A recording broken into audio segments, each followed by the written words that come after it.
সমগ্ৰ ৰাজ্যৰে বান পৰিস্থিতিৰ শেহতীয়া খবৰ আমি আপোনালোকক জনাই গৈছো আৰু চৰাইদেউৰ বান পৰিস্থিতিৰ বাবে আবণ্টন কৰা হৈছে 4 কোটি টকা শিৱসাগৰ জিলাৰ বাবেও 4 কোটি টকা আবণ্টন দিয়া হৈছে আৰু যোৰহাটৰ বাবে অতিৰিক্ত আবণ্টন কৰা হৈছে 1 কোটি টকা সদনত এই তথ্য প্ৰকাশ কৰিছে দুৰ্যোগ প্ৰশমন মন্ত্ৰী কেশৱ মহন্তই আৰু সাম্প্ৰতিক পৰিস্থিতিৰ প্ৰতি লক্ষ্য ৰাখি এই সিদ্ধান্ত গ্ৰহণ কৰা হৈছে লাখ লাখ জনতাই ভুগিবলগীয়া হৈছে বানৰ এই পৰিস্থিতিৰ সৈতে তেওঁলোকে মোকাবিলা কৰি আছে আৰু সেইবাবে চৰাইদেউৰ বান পৰিস্থিতিৰ বাবে আবণ্টন কৰা হৈছে 4 কোটি টকা শিৱসাগৰ জিলাৰ বাবেও 4 কোটি টকা আবণ্টন কৰা হৈছে আৰু যোৰহাটৰ বাবে অতিৰিক্ত আবণ্টন কৰা হৈছে 1 কোটি টকা আৰু সদনত এই তথ্য প্ৰকাশ কৰিছে কেশৱ মহন্তই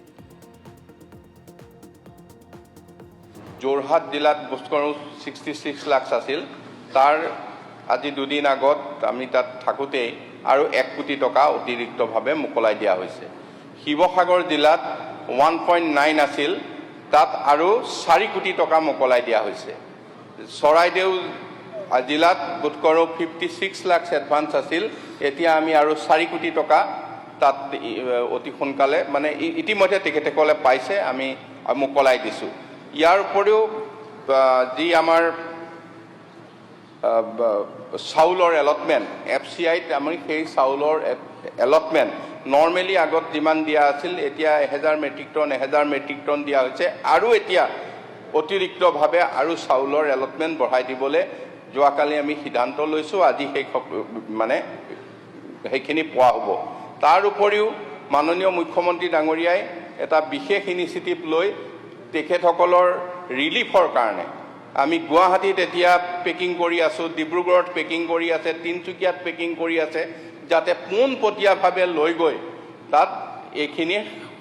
সাহায্য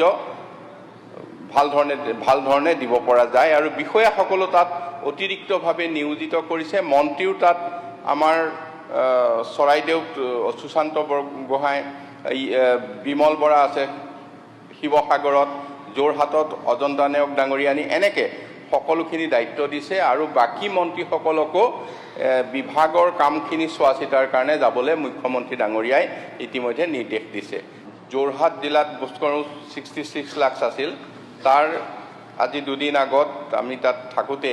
আৰু 1 কোটি টকা অতিৰিক্তভাৱে মোকলাই দিয়া হৈছে শিৱসাগৰ জিলাত